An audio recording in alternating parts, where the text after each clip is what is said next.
Shall we start? Yeah, and Andrew from Eugene. Hey, Andrew. Welcome, Andrew. Well, let's Another start friend. again. I am Anadea Judith. My co-host is Michael Wayne. And we've been doing this podcast, Voices for the Future, for 3 or 4 years now, all the way through the pandemic, and interviewing various people that we feel have something to contribute to creating a more positive future in the world. And this month we are really pleased to have, and I'm especially pleased because I've talked to her before, Barbe Chambliss, who is a peacemaker. She spent her whole life working for peace. She's a psychotherapist and mediator. But what she's done is she's interviewed over 50 women peacemakers from all over the world and explored the nuts and bolts of how peace is actually made. And midway in this journey, she volunteered as a counselor in a Croatian camp. We're going to hear all about that this hour, providing safe haven for 80 children who had recently survived the Bosnian War. And she, after the terrorist attacks in New York City, she compiled and distributed a working compendium of 33 nonviolent responses to 9/11. Wish we had gone there instead. And later served as a therapist on a US military base to better understand the human dynamics of making war.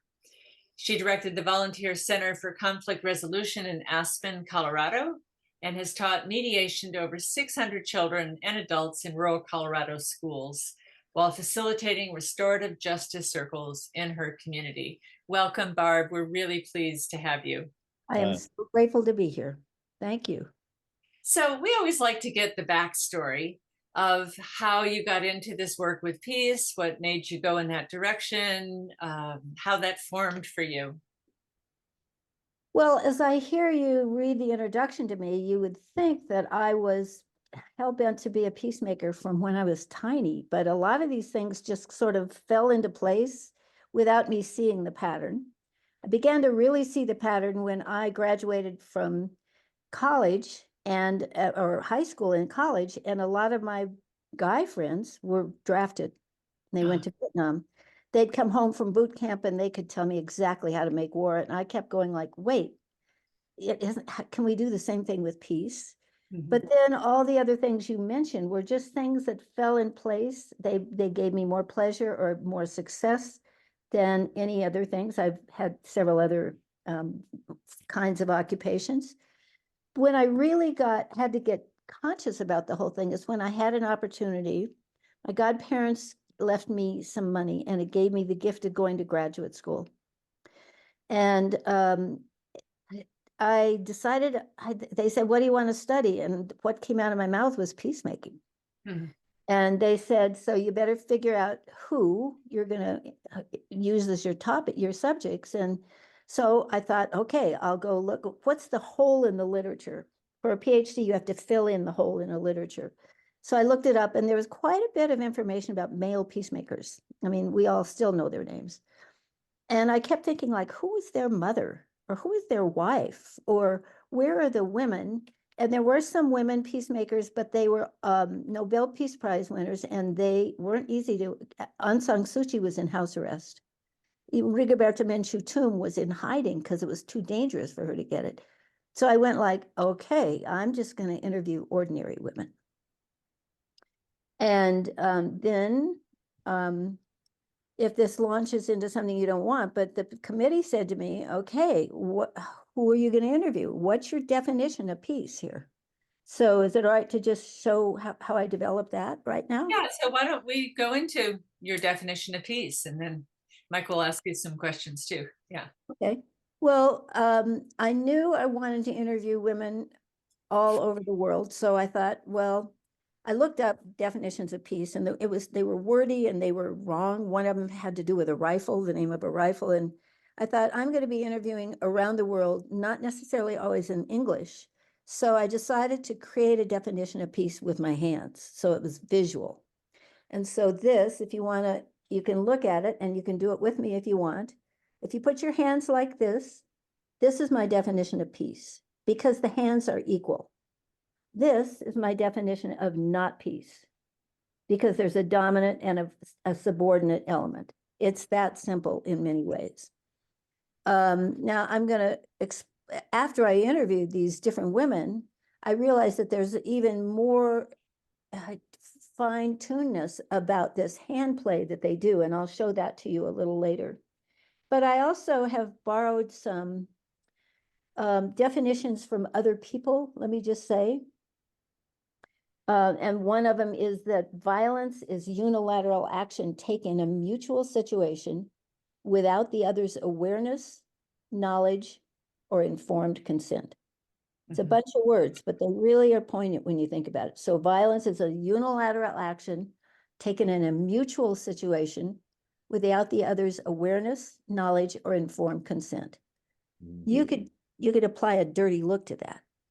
If I go, oh, Michael, that's starting into a sort of a violence direction. But there's a fellow by the name of, he's a priest, but he's a very active priest. And he had this wonderful definition of peace that I think is this: peacemaking doesn't mean passivity. It's the act of interrupting injustice without mirroring injustice. The act of disarming evil without destroying the evildoer.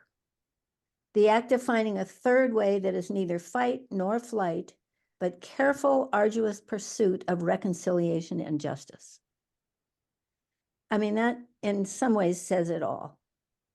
But this is what I discovered after I interviewed all these women and looked at all their stories. I mean, they're all over the world. They're doing different projects. They're from different backgrounds.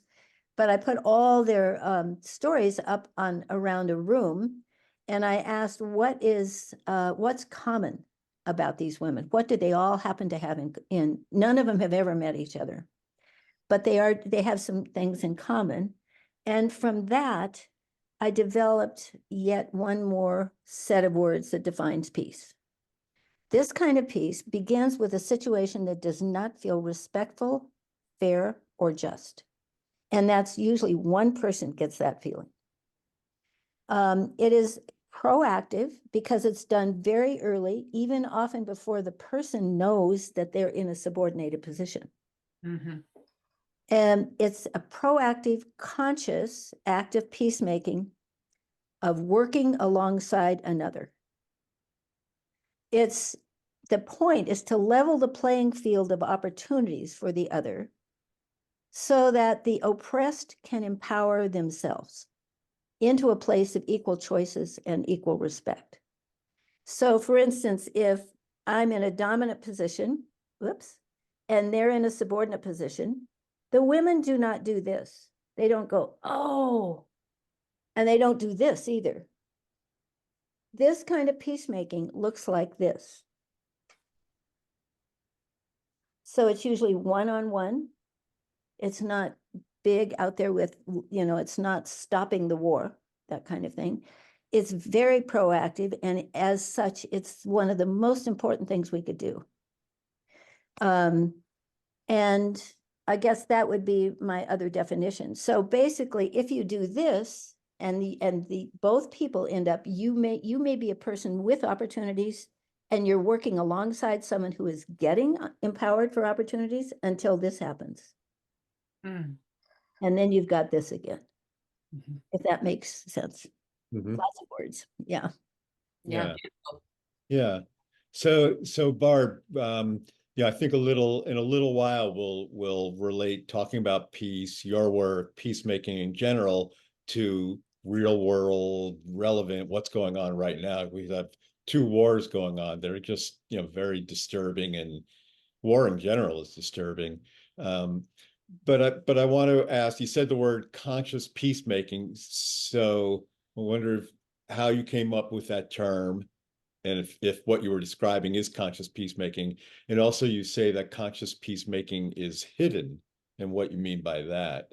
Okay, so let me address the first one, which is why is the word conscious in here? And let me talk about this kind of peacemaking in a spontaneous way or in a conscious way.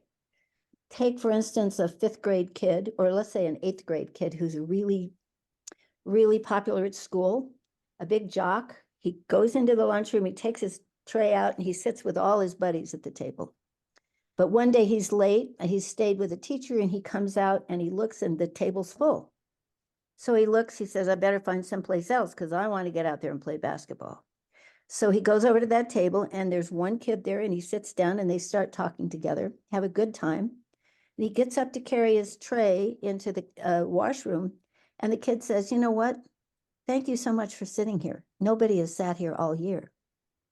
And the kid goes like, oh, I do kind of notice out of the corner of my eye that this table's been kind of empty. And then he said, well, I had a good time with you. And he takes his tray and goes and plays basketball. That's a spontaneous act of peacemaking.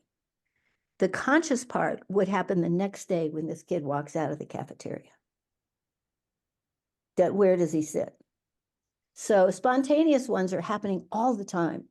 And I wish we could advertise them as peacemaking. They're just, people go like, oh, that's not peacemaking, but it is. And it's that kind of peacemaking that's the net under which we need to realize that you can do peacemaking in great big outwardly public ways, or you can be doing it every day, but a million of us are doing it all the time, if that makes sense.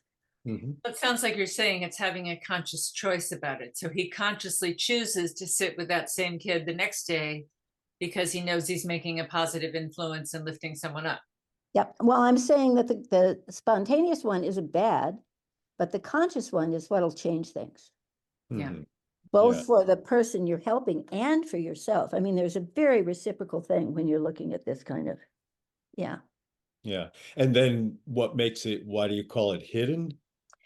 That was the name of the dissertation, Women Peacemakers, the Hidden Side of Peacemaking. So the committee said to me, you need to figure out who you're going to interview, and we need 2 nominations.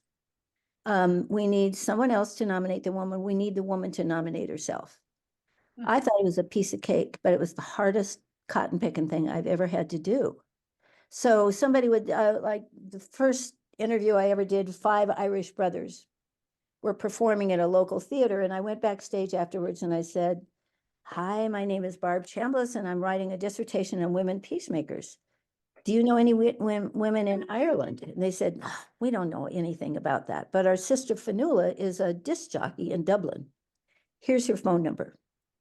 So I called Fionnuala. She gave me 2 names, and then I would call those women. And they would both say, I would love to have you interview me, but I'm not a peacemaker. I'm a nun, or I'm a social worker, or I'm a sculptress, or I'm a princess, or whatever it was. They never used the word peacemaker. And I was going to flunk my PhD.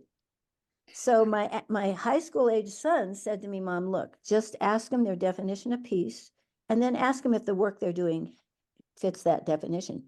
And they all went. So that was my first 2 questions, same to every woman. And they all went like, oh, yeah, the work I do. Yeah, I would say that fits my definition of peace. And then I would just shut up. And in sometimes it would take 2 minutes. I could just watch them take on the mantle of calling themselves a peacemaker. And there was only one woman that said she did not want to go in a book about peacemaking out of now over 60. So that's why it's hidden. And by the way, Michael, it never hits the press. we can read 50 articles about violence and not very many about nonviolence, and they don't call it peacemaking. Mhm. If we don't call it peacemaking, it loses the popularity contest. Mhm. That's right. Yeah, it's not the clickbait. Right. Yeah. Yeah, exactly. Yeah, the media loves a war. Well, why did you focus particularly on women peacemakers? I think that's an interesting part because all the people in your book, women peacemakers, what we can learn from them, and I'll put that in the chat. You focused on women and you went all over the world. I mean, I'd like to know how you found these women in the first place. Well, I see how you found the Irish women, and also what made you want to focus on women peacemakers? Well, I think it was that nudge in me that said, who was Desmond Tutu's mother? Or who's his wife? Who does he go home to every night when he does all his talking around the world about peace?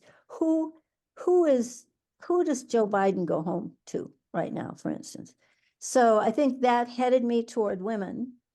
And then I have to say, after I interviewed, there were 9 women I interviewed for the dissertation, and I got totally hooked. These women were willing to share their stories with me. Sometimes it would be a 4-hour interview and they'd serve me dinner at their house, all these things. So women are willing to talk.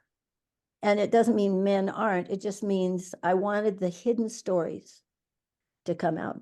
And everybody and their brother gave me nominations for women, but getting the women to nominate themselves as peacemakers.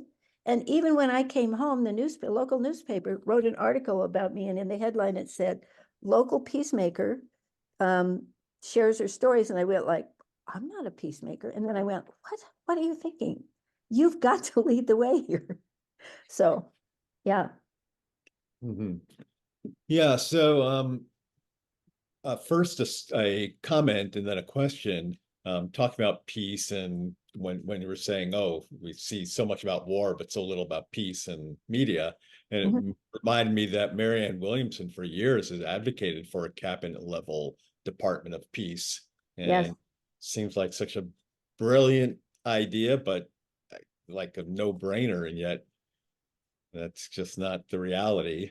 Barbara Marx Hubbard as well, Oh, you know, yeah, post right, that she was running for vice president in the 80s. right, And right. what a lot of people don't know is there is a whole committee of people in the United States still pushing for that. Uh-huh. So it's not a gone idea. It's yet to bloom, I would Yeah. say. And the government would say, oh, well, we have the State Department, but the budget of the State Department versus the budget of the Defense Department they don't compare. No, not at all. And sometimes we have the head of the State Department that's not so peacemaker-ish. Right. Yeah. Yeah. We Yeah. will be interviewing a woman in July, I think, Laura George, who has the Peace Pentagon. And Oh, yeah, so I could connect you. Yeah. okay. That'd be interesting. So my question, talking about the women peacemakers from all around the world that you've interviewed, what makes them a peacemaker? Is it they're like you define them by things they're doing in their community, in their country? Well, So well, what I would find them by nomination, and then I hear their stories. And the stories, there's no doubt that they're helping change the world toward peace once uh-huh. you read the stories. So I've now published a book called Women Peacemakers, What We Can Learn from Them. And there are 15 stories in the book. And I teach you, Show a screenshot of it? oh, great. Yeah, Yeah. all of these women never saw each other, but when I put all their stories up around my basement when I was doing the dissertation, I found 24 things that are in common about what they do, even though they've never met each other. So that for me says this is the recipe for how you do peacemaking, because it's like getting all this information that couldn't be manipulated at all. And I often will on presentations I do just read those 24 things. And I would say that these women usually, as you read a chapter, you go like, she started out, the first chapter is about an orphan in Zimbabwe. She started out as a little girl who got her mother died of AIDS. She was orphan girls in Zimbabwe have not got a good future. Mhm. So uncles got to her and all sorts of things. Then she went and found mushrooming as a way to feed her family and grow and make money. And now she runs a center for hope that has hundreds of kids. So usually the stories start small and then you see what's the total effect of them. And I would say that qualifies for peacemaking. What I noticed in reading the book, and I really loved it, and I just reread some of it today. I'd read it a few months ago, because you have women from Africa, Yugoslavia, Ireland, Israel, Guatemala, Thailand, Burma, Brazil. I mean, you have them from all over the world. But what it seems to me is these women are picking up the pieces of reparations after war. It's the things that have been, the war comes in and does its thing, and then it goes away, and the people are left broken, the villages are left broken. These women are putting the pieces back together. Would you say that's a theme? I would say that's a theme for some, but for instance, the woman that's helping the Maasai girls get education, Sister Mary Vertucci. There was no war. There was a law in Tanzania that every child had to go to school, but by the way, there were no schools where the Maasai were. So there was no war, but she gave safe haven for these girls to live in a town where they could go to school. And it was way more extensive than that. But for instance, the woman who is an Olympic skier, she on one of her last runs to qualify for the Olympics, hit 2 trees and paralyzed herself.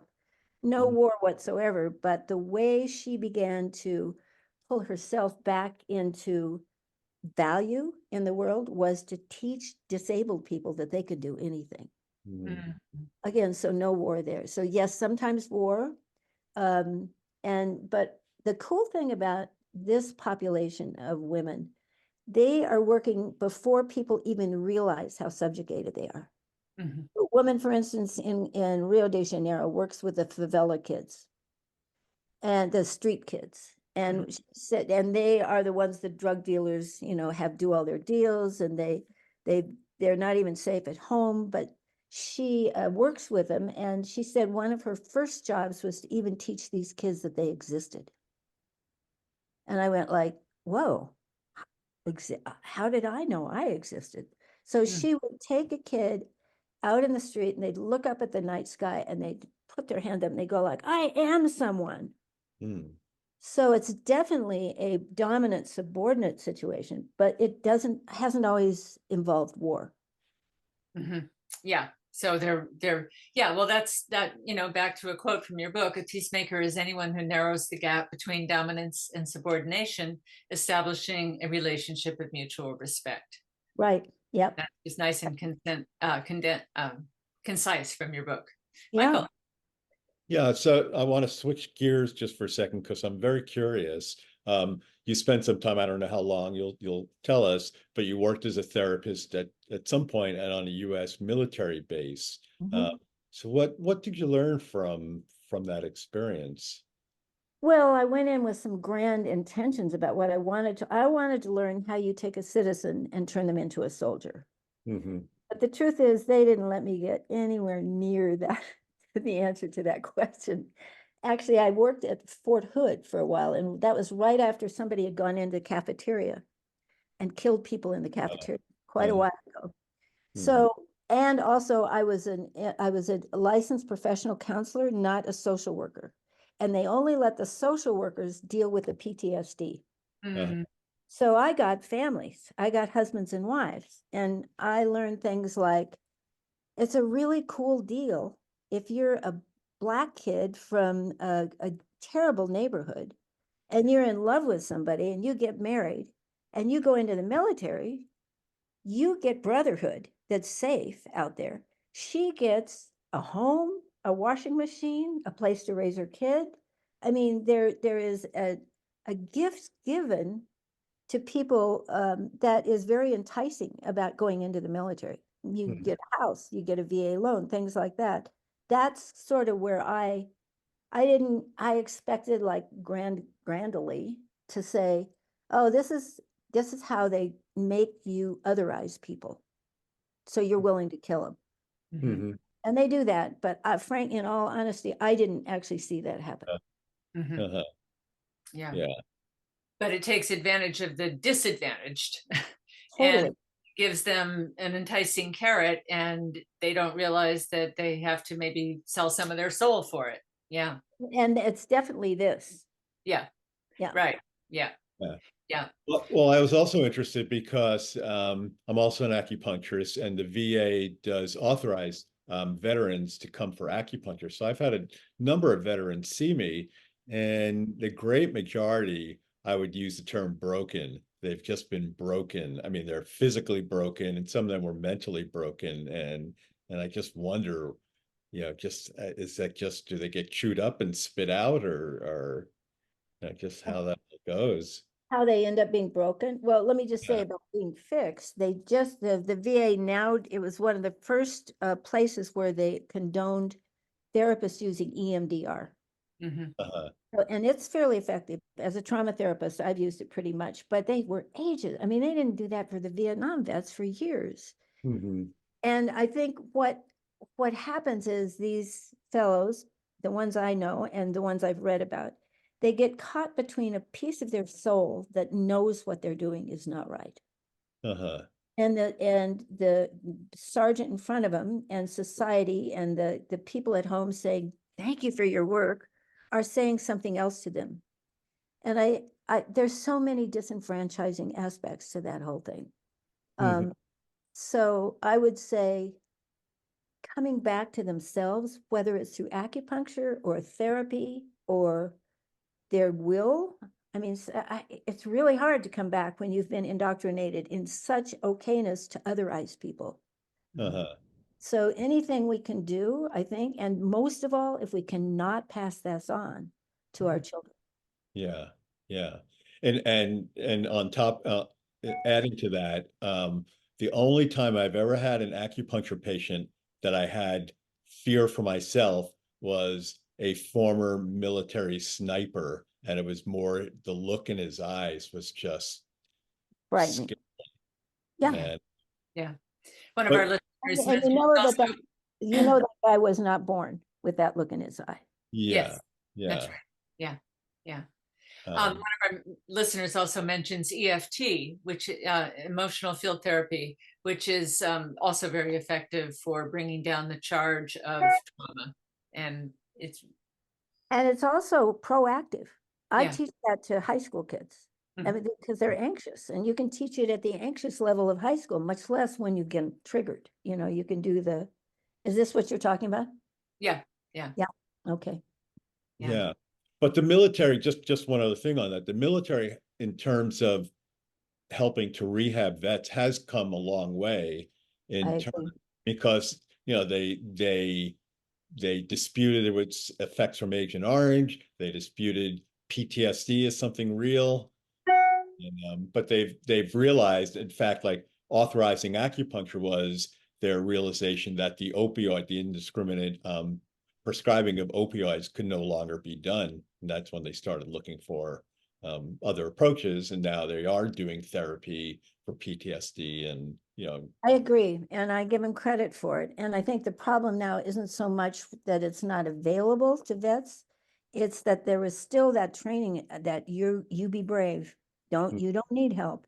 And that is part of the block too, I think. But I mean, I think there are more vets that have gotten help than ever from uh, Vietnam War. Yeah. yeah. And the military is inherently a power over dominator system. Yep. That's right. Yeah. And if you're going to get shot at, you probably aren't going to learn about peacemaking. So they're in a position where it's scary and That's react right. things. Yeah. Yeah. And that puts us in our amygdala and our fight or flight and not in the thinking brain. So, Totally. Barb, I think something people might like to hear about is the time you spent in Bosnia or Croatia, helping victims of the Bosnian War, helping the children. Tell us how Okay. that came about and what you did there. So the Bosnian War was not very well publicized over here, purposely, it turns out. The government, our government was basically saying, we don't want much of this told. But enough of it leaked into the news that I had this icky feeling about what was going on over there. And so when a friend of mine sent me this request for money for this global children's organization. And the woman's name is Judith Genyon. She's chapter 3 in the book. And I called her up and she was in Los Angeles and I said I would go cook. I didn't have a lot of money to give her, but I could volunteer. She said, that's perfect. This is all about volunteerism. And she said, but it's not in Los Angeles, it's in Croatia. So somehow, I don't know what got a hold of me, but I farmed my kids out to my relatives and spent 3 weeks over there. And we had 80 kids. 40 of them or so were from Sarajevo, the beautiful Olympic city. And the Serbs had been shooting just randomly down at everybody that was in the city. And so there was this incredible sense of helplessness for 4 years. The glass had been knocked out of their buildings and it wasn't safe to go get water and bread and things like that. But these kids that had survived mostly by burning all the furniture in their house or in their yards. And the other 40 kids, and the kids from Sarajevo were English speaking. They were wearing Guess jeans. They were into Michael Jackson and things like this, although they'd been denied all that for 4 years. The other 40 kids were from a town called Srebrenica.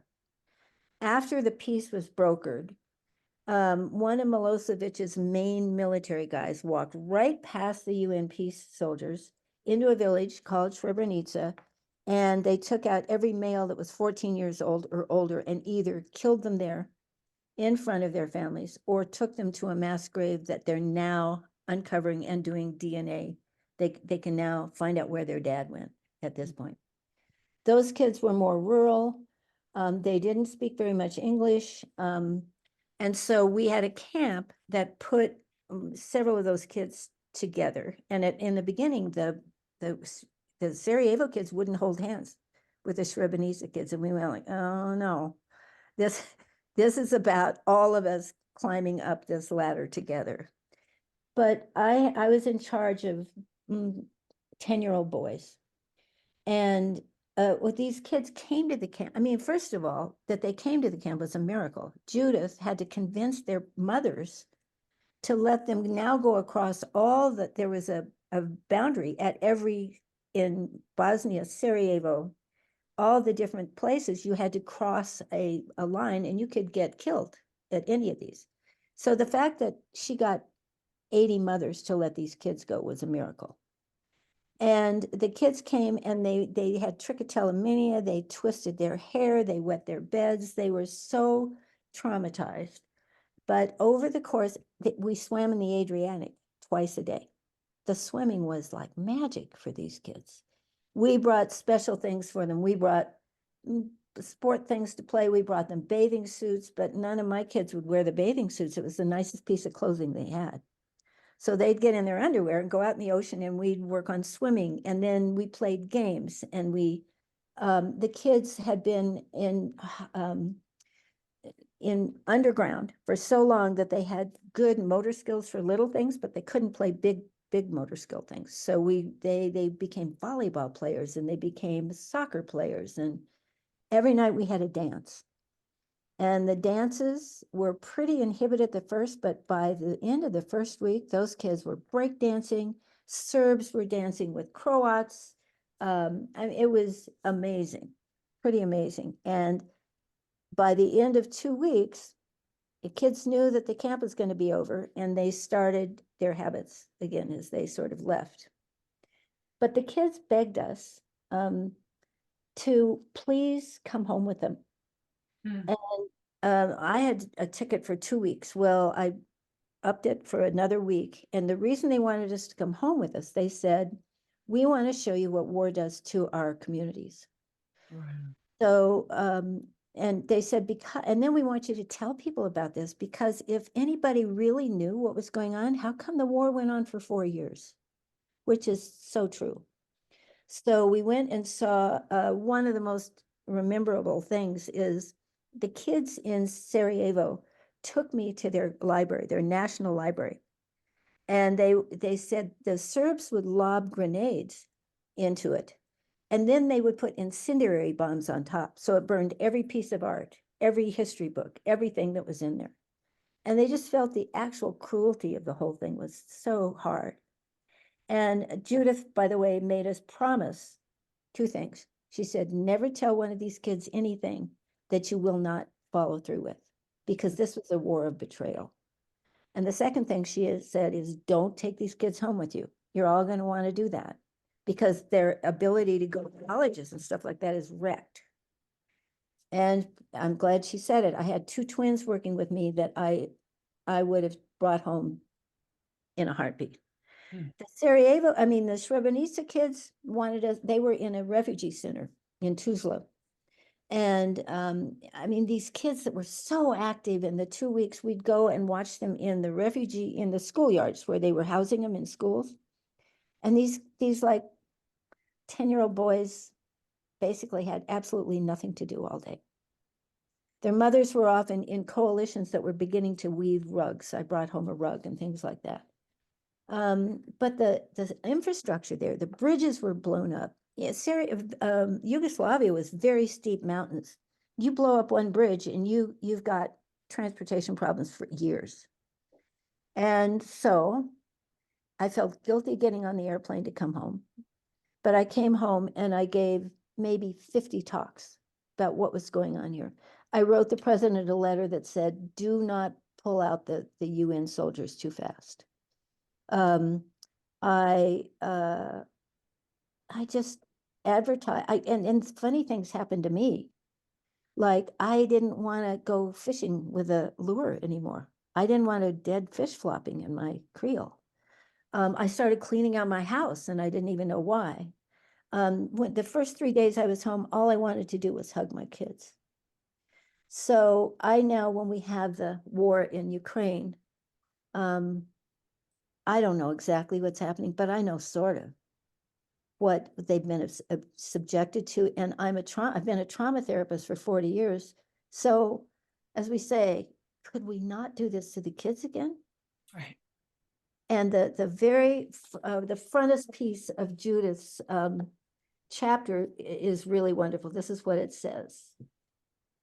She says, right here, let me just read it. Oh, let me just paraphrase it. It's like, one generation teaching another generation this kind of hatred is abhorrent to me. Mm-hmm. She says, I think the interruption for that is goodness. Yeah. And so she has a camp where we were good to them. We never betrayed them. It was a safe place. When there would be thunder at night, we'd all get up and walk the halls because we were afraid they were all freaked out. And the next morning, the kids would get up and say, you don't think we know the difference between thunder and a bomb? We know that. So, yeah. Wow, what an experience. Wow, amazing, life-changing, right?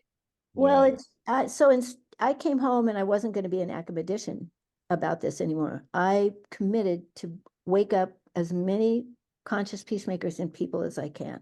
And that's where I am. That's who you're looking at today. Mm-hmm. Yeah.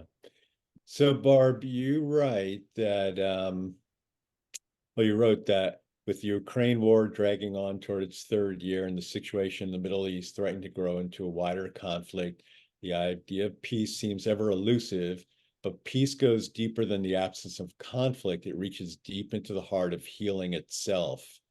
And then you're right, where it often is the women who are the real peacemakers, they pick up the pieces. But that idea of that peace is deeper than the absence of conflict. It reaches deep into the heart of healing. And that's really the gist of it. I think of South Africa, where it wasn't a war as much, the days of apartheid, but it was a war, the brutality inflicted on. Definitely this. Yeah. And then when apartheid ended, it was Bishop Tutu who advocated and led the Truth and Reconciliation commission. And that was really such a deep healing. And they didn't let the perpetrators of the brutality off, but they had the victims and perpetrators. The perpetrator told their story. The victim was there and forgave them. And then for some people, the perpetrator was let go and others were imprisoned. But that really was like the heart of healing. No kidding. Yeah. A mother standing up and standing in front of somebody who just admitted that they'd been a perpetrator and just looking at him and saying, I forgive you. Mm-hmm. Can you imagine? Mm. Yeah. Uh-huh. And then you think about Russia right now, where, it's the men, Putin, and it's a very male-dominated government and authoritarian state. And anybody who advocates peace or even says anything that again that makes it sound like they're against the war can be fined or imprisoned. And it's they're just living in such denial. I don't want to get off the topic, but I think we need to, there's perpetrators and there's victims. Mm-hmm. But the world is really full now of dictators. Yeah. Mm-hmm. I mean, I used to have dreams of sneaking into Milosevic's house and putting magnets in his suits, things like that, and then telling the Pentagon to fly over with a helicopter full of magnets and just suck him up out of there. That's kind of what I'd like to do with about 25 different guys right now. Uh-huh. And I think they're desperate. And I think that tells me we're almost about to turn around. But it's not so much, and one time I was traveling in Europe and I said, well, can you see the difference between American citizens and our leaders? And they said, why would we? You voted for him. And I went like, ugh, duh. But I'm just trying to see everybody that's there now, whether they're protesting it or they're for it, as a human being that's caught up and has some choices, Mm-hmm. if that Well, helps. even in 2016, only 24% of the population actually voted for Trump. Still, that's millions of people, but it wasn't the majority. Yeah, and And I he didn't get the majority vote for that matter. That's right. He didn't get the majority vote, Vote. Yeah. but he's got I probably have to be very careful about what I say, but I as a trauma therapist or a psychotherapist for 40 years, there's more than politics going on. There's Mhm. mental health. Yeah. That's But there's a man in Berkeley that wrote a book about how the brain changes when power gets accrued. Literally, the brain changes things. That is a book I want to read. What's the name of that book? We'll put it in the chat. I don't know it. I have to go look it up. I Okay. heard about 15 years ago and I lost it, and then somebody just gave me the name of it ago. So yeah. So so somebody asked me if I wanted my son to run for president. I said, not on your life. No, I don't. Yeah. Yeah. Yeah. Power corrupts and absolute power corrupts absolutely. Right. Yeah. Yep, So exactly. what do you have to say about, the crisis in the Middle East right now that is like just seems to be expanding, and even the war in Ukraine? As a peacemaker, this is what we're all sitting with. We're reading this in the headlines every day and we're going, oh no, and just aghast at the trauma that is being perpetrated. What do you have to say to us about that?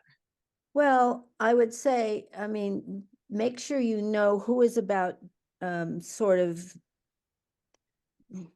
narcissistic men, that's part of it. But the other part of it is that there's several wars. It scares me, the war that we are just about to foment right now. Yeah. By thinking the best thing to do is to hit them back. I mean, why, instead of sending $10 million worth of artillery in there, why aren't we sending $10 million worth of mediators? That's what I That's would see happen. But I will say that the woman I interviewed in Israel was, her name is Ruchama Marton, and her first 2 hours talking to me was about growing up in Israel before it became a state, and how peaceful it was, and how the Israelis and the Palestinians, the kids played with each other, and there just wasn't this side taking thing. Then she went into the military at age 18, and she was proud to go in the military, and she got to work in a battalion under one of the very famous leaders until she watched what they did on the ground, and it blew her away. It wasn't a hero at all. It was somebody that took the Egyptian soldiers that were taken as prisoners and stripped them of their clothes and then shot them right in front of everybody else. And it upset her so much. She quit the military early. She got an early release, and she became a psychiatrist to find out why people do things like this. And then another, they had so many wars in Israel at the time. So when another war came up, she got 7 people to go out to where the Palestinians were living. This was the time when the Palestinians were unarmed on purpose. But they went out and they took medical services to these people. And they also looked around and saw what sort of human rights were being violated. And one of the medical things was a lot of right arms were broken on Palestinian men. And they went like, how did this happen? And they said, well, one Israeli soldier would hold our wrist and one would hold our shoulder and another would bring his gun down so that no arms could be carried. And I said, well, were they carrying arms? And she said, no, they weren't even doing that. And so she started something called Physicians for Human Rights, PHR-Israel, because it's now been started in other places. They take mobile clinics out to all over the place. So any Palestinians, prisoners, refugees, people that live in Israel but aren't citizens, they're getting healthcare to them, and they're noticing the human rights things. And at one point, I almost wrapped up interviewing her too soon. She just very quietly said, I'm suing the state of Israel. And I went like, what? She had found a Palestinian that had been so badly beaten, she had him beside her in the courtroom. And she actually was trying to sue the state of Israel on behalf of PHR, her organization. And I watched the YouTube of it, and it was like she would come up with a point that I thought was pretty darn valid, but before she could get the whole sentence out, the barrage of words came back. That's not right. This isn't going on, things like this. So I think she's got the hardest row to hoe of any of us. I mean, she knows how the thinking over there has gotten so one-sided. And she, at one point, when she was 80 years old, they did an article, and I put that in her epilogue, and she basically said, you know what? We can't, and she now has 1,500 people in her organization that keep going out. For all I know, they were the ones that distributed all the COVID stuff. But she basically said, we can't do this anymore. We have to have help from the outside. Mm-hmm.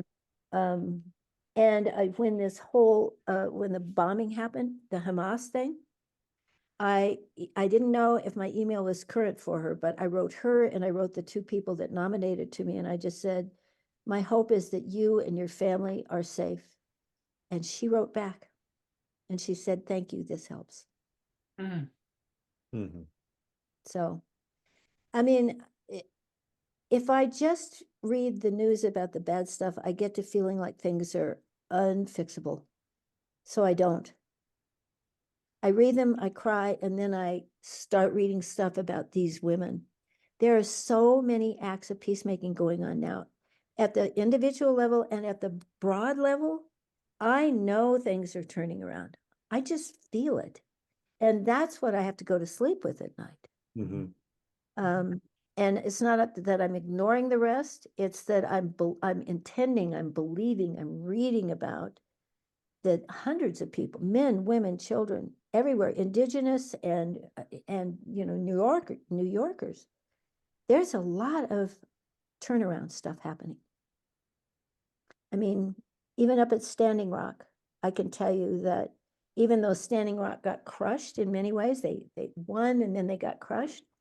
All those young people split up and went other places in the United States. And there are some of the smartest indigenous kids I've seen leading movements now. It's really enheartening. Mm-hmm. That's encouraging. And I think in all this, we need to hear something encouraging. And that's why we, call this Voices for the Future, a future where we have outgrown war. Because I see humanity as maturing, and as that eventually we will mature past a point where we use war as a way to solve conflict.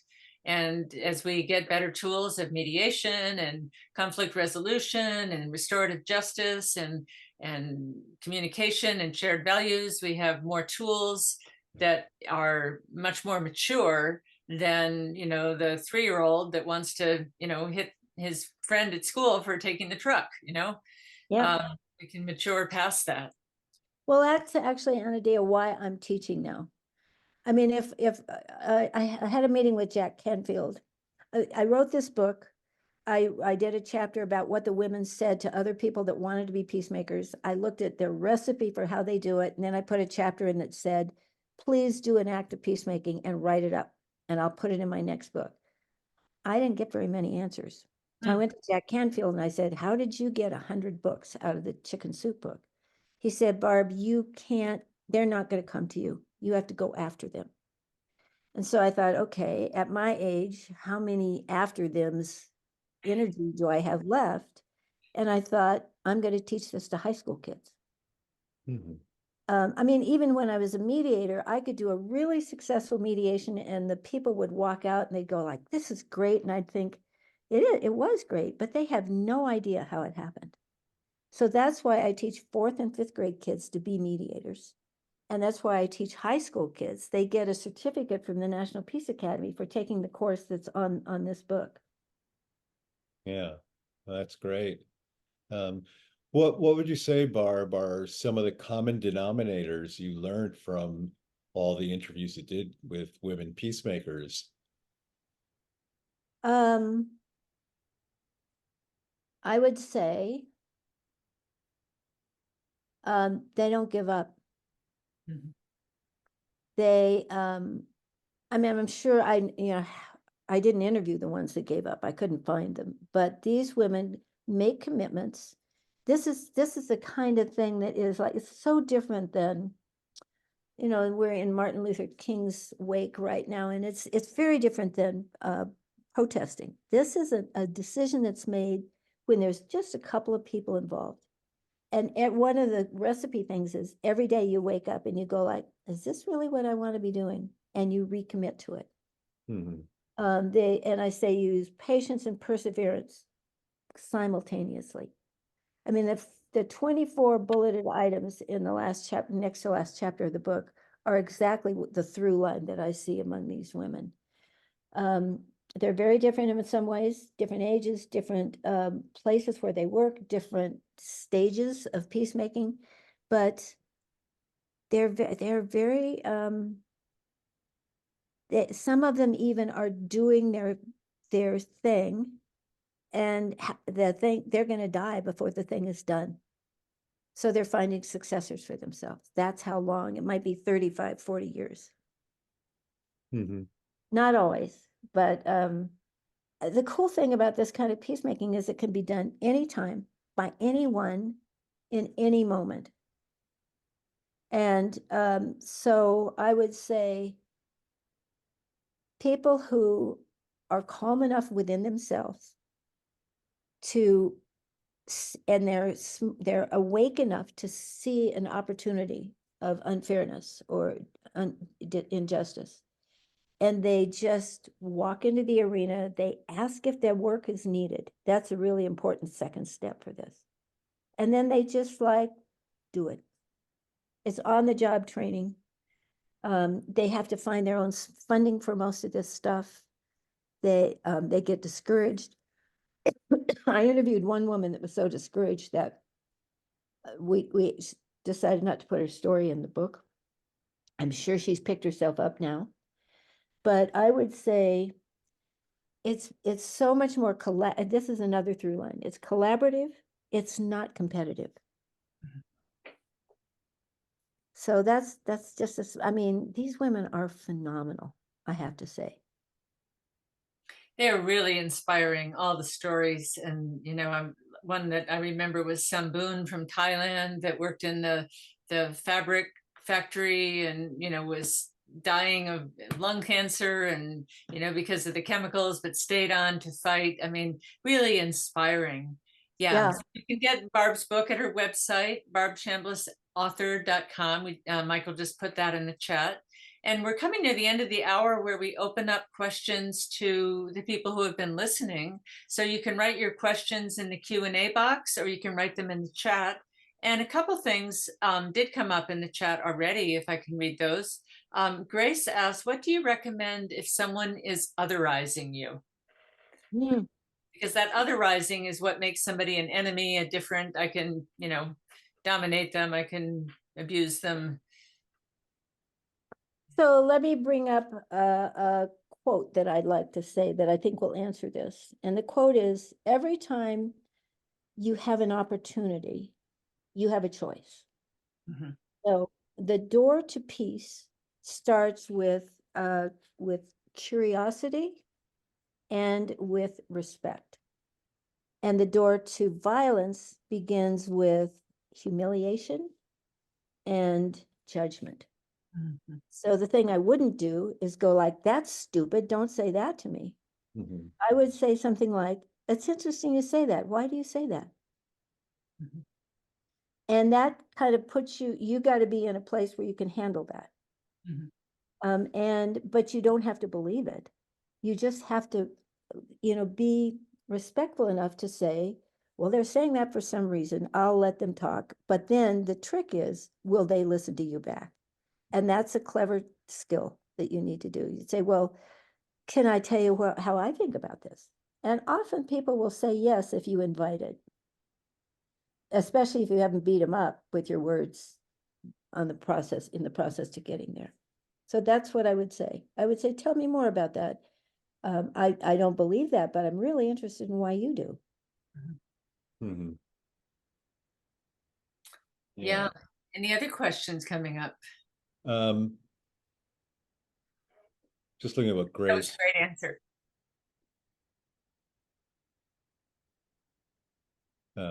Well, Grace wrote childhood experience of powerlessness and total control punishment dynamics, and then wrote also look at Rachel Maddow on her book Prequel, which I just finished reading, and it's brilliant and eye-opening and jaw-dropping about the rise of Nazism in the United States in the 1930s and 40s. So I don't know if Grace was just talking about Grace, if you want to say any more about why you brought up Rachel Maddow's book Prequel. Um, but yeah, that mentality in Germany, the Third Reich, and what was seen here was just that same dominator, control. What happened in the United States, the rise of Nazism, it reached to the highest levels of Congress. There were many senators and Congress people who were Nazi proponents, Yes. and they felt that the United States should either not get into war, like Germany, do whatever they want to do, or side with Germany. The United States should side with Germany. Um, and it was just the cruelty was just mind-boggling at that time. Yeah. I think, and now we all know that we were stuffed full of history classes, like American history and things like that. And none of it actually still holds true. So getting the truth out like that, I think, is really important if we can learn from it rather than react to it. So, yeah. Yeah. I just wrote down a book to order myself. Yeah, so as Grace writes, it applies to today. And that was why Rachel Maddow called it prequel. She didn't write extensively about look how this applies to today, but the inferences were so obvious what she was pointing to. Yeah. So We still have massive people falling in lockstep to a criminal and a would-be dictator. And why she's picked that topic. yeah.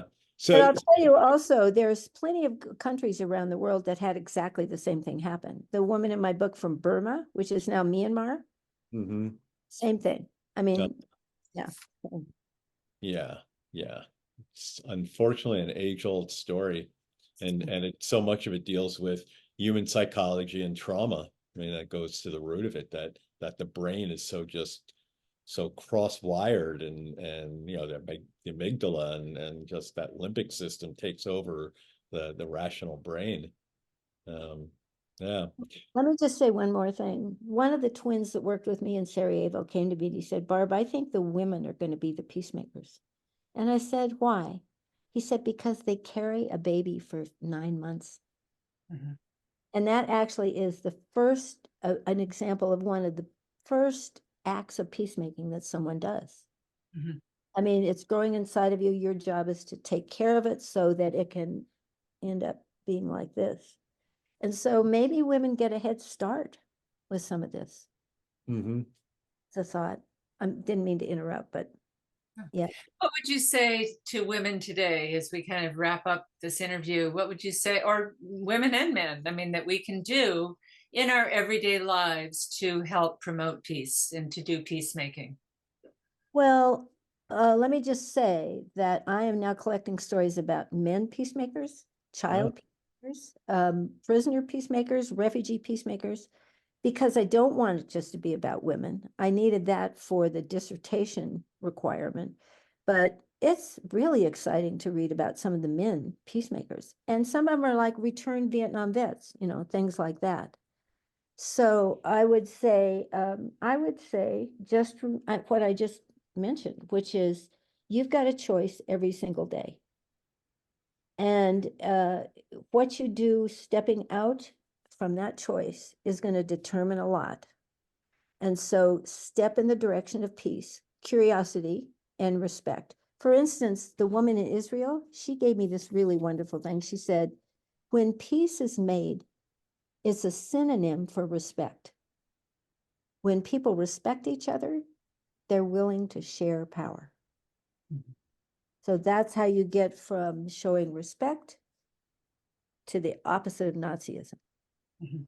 I would Mm. say. And then just know that if you're, and usually what we do is we react, and that's the judgment and the sort of humiliation. Like, what do you mean? Or we'll give them a dirty look, or we'll do something like that. It's like, no, think first. I guess is the earliest form of peacemaking I could advise people. Mhm. Well, your answer about the otherization of, saying to somebody, well, how did you come to think that? Or what makes you say that or feel that way, is actually treating them with respect.